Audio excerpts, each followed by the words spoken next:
Okay, this is our last lesson on income inequality, income disparity, and this is a professor. And so I just want to kind of summarize what we've gone over so far. We've talked about the three income levels, the upper, the middle, and the lower income, and why it's important to have a large middle income for stability and democracy, and how what's causing the one of the causes of income inequality is that the upper income and the corporations are going to the government for special favors, and the government is wanting to hold onto their power, and so they're working for the next election, and so they need campaign finances from the upper income. And so what that's doing is it's squeezing the middle income and out of existence in small businesses, which cuts off competition. So that's the whole thing, is we want a lot of competition in the economy, and that will allow more people to be able to rise from whatever income level they're at and be able to go up to another level in income. So we also have some things that are conspiring against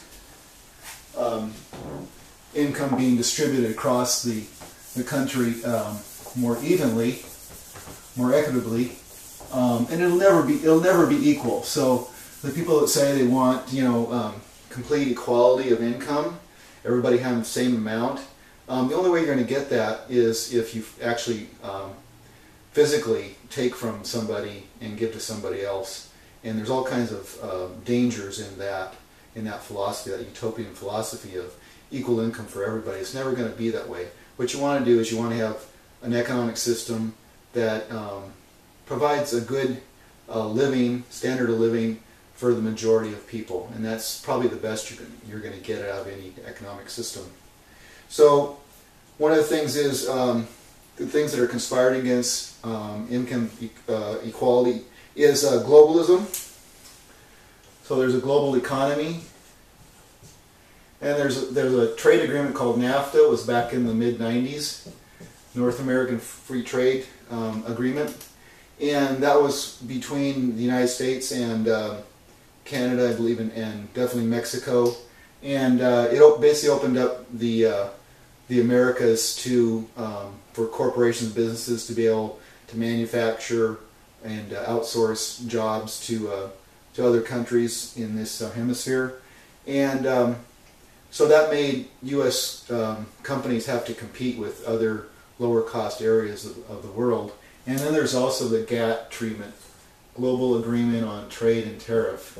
And that occurred a couple of years later. This is probably in the later 90s. These happened under Clinton, the Democratic administration.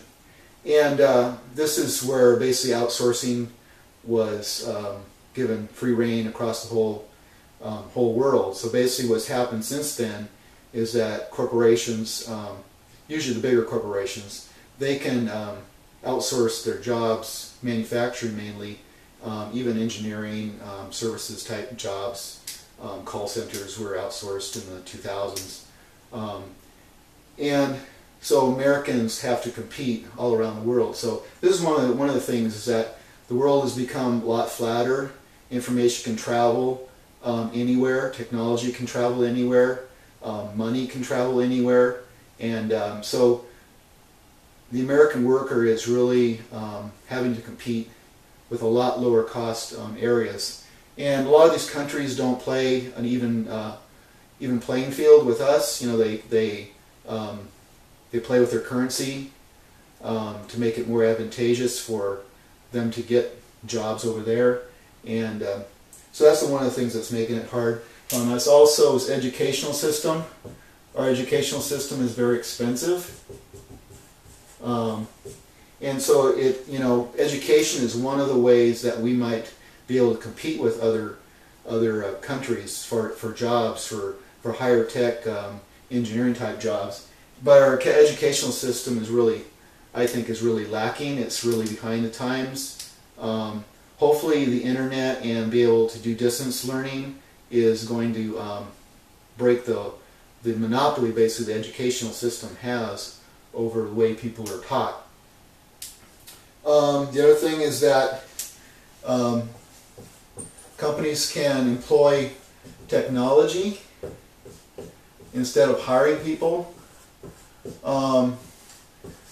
Bush's recovery was called the jobless recovery because even though the economy came back after 9/11 and all the way up to 2007, but the jobs didn't come back like they had in previous recessions, and so that was because companies, the internet was really going strongly, in the beginning stages of it, and companies are able to employ that technology and other things and be able to make people more productive using less workers, and that's happening now also.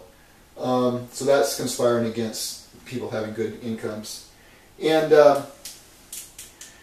so all these things, you know, the government and big business, the Federal Reserve, basically manipulating the interest rates and making it advantageous for the bigger companies to do well against smaller companies, and the globalism, educational system, and technology.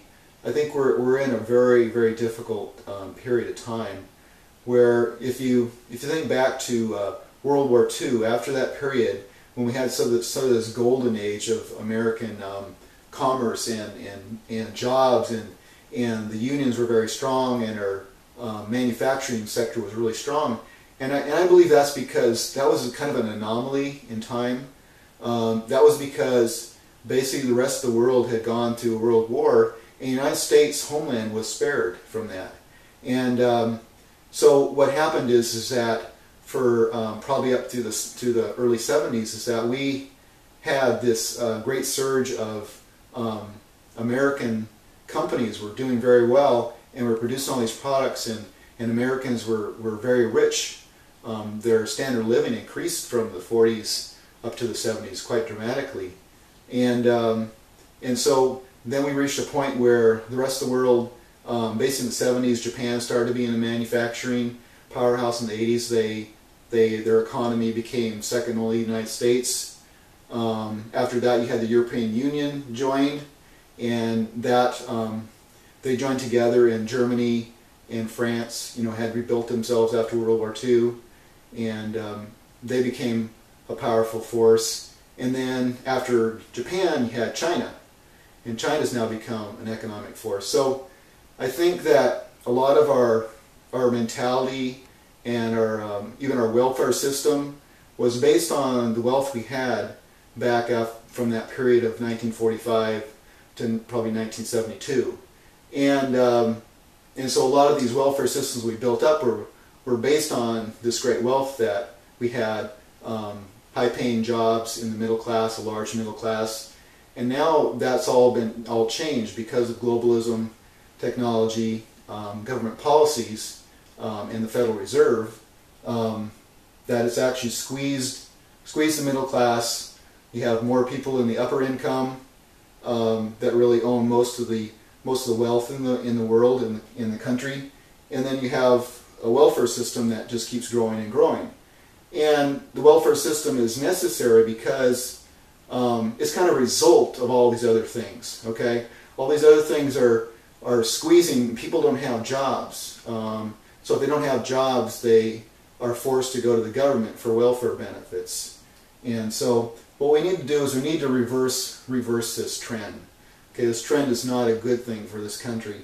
And so some of the solutions are, you know, is to make the Federal Reserve more accountable to the people, for there to be open discussion about what they're doing, perhaps even getting rid of them.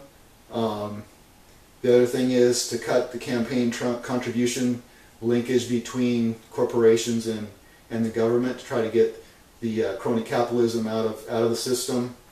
It's also another thing is people are not being taxed for the benefits they're receiving, and so it's like a free lunch. But this free lunch isn't going to go on forever. You know, eventually the government's either going to have to cut benefits or they're going to have to tax the people to provide the benefits. And so we've got to find some way to make this economy work for us. And what we have right now is, you know, I wouldn't really call it capitalism. There are some little pockets of capitalism, but a lot of it is socialism. It's a combination of government and business, And when you get those two involved, then you have this disparity of income. So a lot of people look and they say that it's, you know, they put the blame all on business, all on the upper income, all on Wall Street, and that's not really true. It's that it's a shared blame. It's a blame on government. Government gets involved, and if they were out of the equation, if they would stay within their bounds of their limits and try to keep them out of business, you know, have a separation of church and state. We should also have a separation of business and state. So this is the last lesson in this series. I'll have other talks about different subjects on economics and politics. And so stay tuned, stay positive, and do your own research. Go out there and read all you can about this topic and come to your own conclusions. Thank you very much.